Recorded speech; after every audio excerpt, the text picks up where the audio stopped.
Mohon izin Tiang akan menyampaikan presentasi tentang tesis yang Tiang ajukan. Berjudul Analisis Sentimen pada Dokumen Twitter mengenai Vaksin COVID-19 dengan Damerau, Lepensteen-Distan, dan Support Vektor Mesin. Latar belakang dari penelitian kami yaitu satu, dampak virus COVID-19 yang sangat buruk dirasakan di seluruh dunia termasuk Indonesia. Program vaksinasi oleh pemerintah untuk melawan penyebaran COVID-19. Terus tiga, terjadi pro kontra pada program vaksinasi COVID-19 pemerintah di masyarakat. Pro kontra masyarakat terhadap vaksin COVID-19 banyak disampaikan di media sosial, salah satunya Twitter. Identifikasi masalah yang dapat kami sampaikan, satu, opini terkait vaksin COVID-19 berkembang pesat di masyarakat melalui media sosial seiring kebijakan pemerintah untuk mengadakan vaksin COVID-19. Terus dua, identifikasi sentimen sebuah opini mengenai vaksin COVID-19 sulit dilakukan mengingat jumlah opini yang sangat banyak. Batasan masalah yang saya ajukan, satu, data yang digunakan dalam penelitian ini adalah data komentar pada Twitter dengan bahasa Indonesia. Yang kedua, data yang akan diklasifikasikan adalah komentar yang berkaitan dengan vaksin COVID-19. Rumusan masalah yang kami ajukan, satu, bagaimana implementasi algoritma Damerau, Lepensteen-Distan pada tahap tag preprocessing. Yang kedua, bagaimana perbedaan hasil yang didapat sebelum dan setelah mengimplementasikan algoritma Damerau, Lepensteen-Distan pada tahap tag processing analisis sentimen pada Twitter menggunakan support vektor mesin. Tujuan penelitian yang dapat kami ajukan, satu, mengetahui implementasi algoritma Damerau, Lepensteen-Distan pada tahap tag processing. Dua, mengetahui perbedaan hasil klasifikasi support vektor mesin yang didapat sebelum dan setelah menggunakan algoritma Damerau, Lepensteen-Distan pada tahap tag processing. Tahap penelitian yang saya ajukan memiliki tahap pertama, pengumpulan data menggunakan Twitter API, penghapusan data yang sama, pemberian label oleh JUS. Yang kedua, tag processing terdiri dari compat emoticon, cleansing, case folding, slang word, stemming, stop word removal, implementasi Damerau, Lepensteen-Distan, compat negation, dan tokenizing. Yang ketiga, feature extraction untuk mengubah word ke dalam vektor menggunakan algoritma TF-IDF. Selanjutnya klasifikasi menggunakan support vektor mesin, terus pengujian hasil menggunakan composition matrix, yang terakhir kesimpulan dan saran.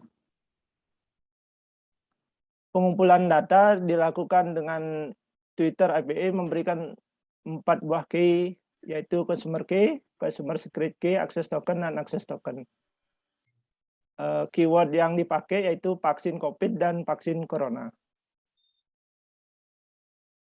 Setelah itu data yang didapat akan dipilih, data yang sama akan dihilangkan, dan data yang banyak istilah asing juga dihapus. Selanjutnya pemberian label, setiap data Twitter yang dikumpulkan dan dipilih kemudian diberikan label secara manual. Label yang mungkin jadi 2 kelas yaitu positif dan negatif. Untuk tahap tag processing yang pertama yaitu compat emoticon. Proses awal yaitu mengubah emoticon yang ada pada komentar menjadi string yang dapat diartikan maknanya. Ini beberapa contoh dari emoticon yang diubah ke dalam kata-kata. Yang selanjutnya yaitu cleansing, merupakan pembersihan karakter yang tidak diinginkan atau digunakan sehingga noise pada data berkurang. Case folding yaitu merubah semua huruf pada komentar agar seragam. Pada penelitian ini semua huruf pada komentar dirubah menjadi lowercase atau huruf kecil. Selanjutnya slang word yaitu terjemahan kata yang tidak baku untuk menerjemahkan kata-kata serapan atau dalam bahasa Indonesia yang tidak baku dengan padanan kata baku dalam bahasa Indonesia. Di sini misalnya kata seratan COVID tetap diubah menjadi COVID. Babinsa misalnya Bintara pembina desa. Selanjutnya stemming. Stemming merupakan tahapan dari text processing yang mengubah kata menjadi kata dasar sehingga memperkecil panjang string dan jumlah kata yang berbeda. Pada penelitian ini, perubahan kata menjadi kata dasar menggunakan library stemmer sastrawi. Langkah selanjutnya adalah stop word removal. Stop word merupakan kata pada suatu dokumen teks yang sering muncul dan kurang memberikan arti penting terhadap isi dokumen, biasanya kata penghubung. Penghapusan stop word pada penelitian dilakukan mengacu pada kamus stop word menggunakan library stemmer sastrawi. Implementasi Damarau-Levenshtein-Distan digunakan untuk melakukan perbaikan kata yang melakukan operasi perubahan, yaitu mengubah, menambah, menghapus, dan transposisi karakter untuk membuat string A menjadi string B. Hasil proses operasi perbandingan menghasilkan nilai jarak berupa angka yang merupakan jumlah perbedaan dua kata. Kata yang digunakan sebagai kata hasil perbaikan adalah kata yang memiliki jarak paling kecil. Pertama tahapnya yaitu pencarian kata dengan kamus bahasa Indonesia dengan jarak terkecil. Misalnya di sini kata bahaya, misalnya bahaya ini salah ketik, sebenarnya bahaya. Dalam kamus dibandingkan yang mempunyai jarak terkecil itu ada 3, misalnya bahaya, bahwa, dan baya. Sama-sama mempunyai jarak 1. Kemudian kata yang sering muncul pada dokumen yang ketiga hasil itu dibandingkan dengan kata yang sering muncul pada dokumen. Misalnya bahaya muncul 14 kali, bahwa 2 kali, baya 0 kali. Sehingga kata yang dipilih yaitu kata yang paling sering muncul pada dokumen, yaitu bahaya diganti menjadi bahaya.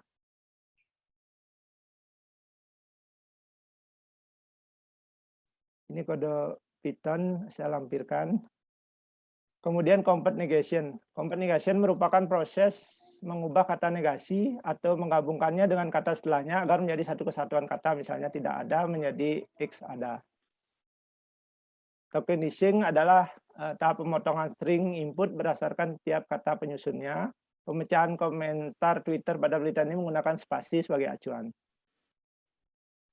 Tahap selanjutnya adalah Peter extraction. Pada penelitian ini menggunakan TF-IDF. Mekanisme data tag berubahnya di vektor berusaha untuk memberikan bobot berdasarkan beberapa penting tag tersebut dalam tweet. Peter extraction yang digunakan dalam penelitian ini time frekuensi dan impes dokumen frekuensi. Time frekuensi dirumuskan jadi bobot WTF dalam dokumen sama dengan time frekuensi dalam dokumen, di mana D adalah dokumen atau teks, T adalah term atau kata, TF adalah jumlah term atau kata T pada dokumen teks D. Kemudian impes dokumen frekuensi adalah jumlah dokumen yang mengandung satu kata. Impes dokumen frekuensi adalah bobot kebalikan dari bobot dokumen frekuensi, yang dirumuskan dengan IDF sama dengan log 10 N per DF. N adalah jumlah dokumen teks dan DF adalah jumlah dokumen teks yang mengandung suatu kata T. TF IDF adalah hasil perkalian dari pembobotan time frekuensi dan impes dokumen frekuensi. WTD sama dengan WTF dikali IDF. Untuk klasifikasi menggunakan support vektor mesin. Metode SPM adalah teknik pembelajaran yang diawasi atau supervised learning yang digunakan untuk pengenalan pola dan analisis regresi. Secara umum, SPM menggunakan untuk data yang diwakili oleh dua kelas yang berbeda. Yang tujuannya adalah untuk menemukan hyperplane terbaik yang membagi data ke dalam dua kelas. Hyperplane terbaik dapat ditemukan dengan syarat bahwa jarak antara dua sampel pelatihan dan hyperplane dimaksimalkan. Hyperplane untuk linear SPM dinotasikan Fx sama dengan bobot vektor T dikali vektor X ditambah bias.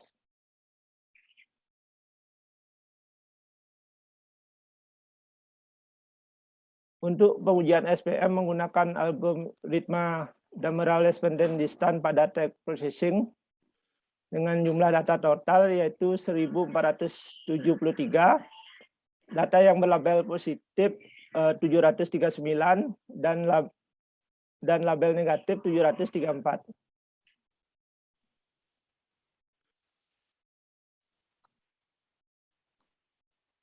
Dari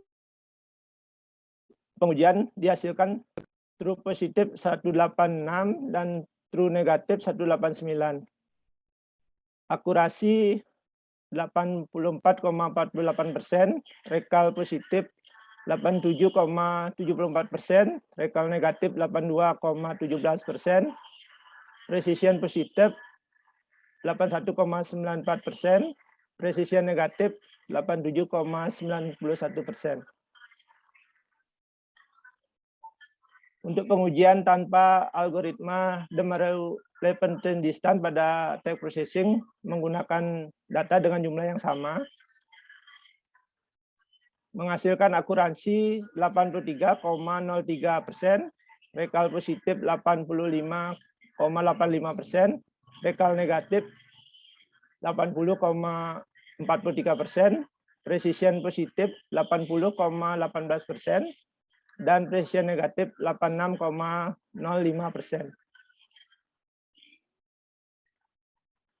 Hasil pengujian dapat dilihat pada grafik yang kami tampilkan. Dalam penelitian ini hasil akurasi mengalami peningkatan sebesar 1,81%, rekal positif 1,89%, rekal negatif 1,74%, precision positif 1,76%, dan precision negatif 1,86%. Meskipun peningkatan tidak terlalu signifikan, hal ini menunjukkan bahwa penerapan algoritma Dammeral-Lespenten distance pada tag processing mempengaruhi hasil dari klasifikasi SPM. Hasil klasifikasi SPM ini dipengaruhi karena bobot dari hasil TF-IDF setelah perbaikan kata menjadi kata yang ada pada dokumen, bobotnya akan bertambah, dan data yang sebelumnya kata-kata yang salah yang memiliki bobot sendiri akan hilang. Sehingga hasil dari klasifikasi dapat berubah.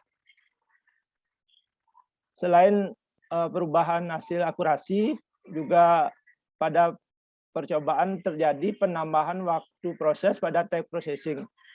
Pertambahan sekitar 10.230 detik dari yang sebelumnya, waktu tag processing 11.634 detik, dan setelah penambahan algoritma totalnya menjadi 21.864 detik, lebih kurang. Kesimpulan yang kami ajukan yaitu satu, klasifikasi data Twitter dalam dua kelas data positif dan negatif berhasil dilakukan dengan implementasi algoritma Dammeral-Lespenten distance pada tag processing menggunakan SPM. Hasil pengujian menggunakan composition matrix dan SPM dengan menggunakan algoritma Dammeral-Lespenten distance pada tag processing mendapatkan akurasi sebesar 84,84% dan hasil pengujian SPM tanpa menggunakan algoritma Dammeral-Lespenten distance pada tag processing-nya diperoleh nilai akurasi sebesar 83,03%. Yang terakhir, saran yang kami ajukan yaitu adapun saran yang dapat diberikan untuk pengembangan penelitian selanjutnya, penulis menyarankan menggunakan couple cross validation untuk pembagian dataset training dan testing. penggunaan people cross validation diharapkan dapat meningkatkan akurasi dari hasil prediksi data testing karena training dilakukan secara bergantian ke seluruh dataset.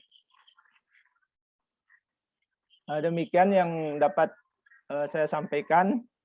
Terima kasih dan mohon maaf bila ada yang salah kata.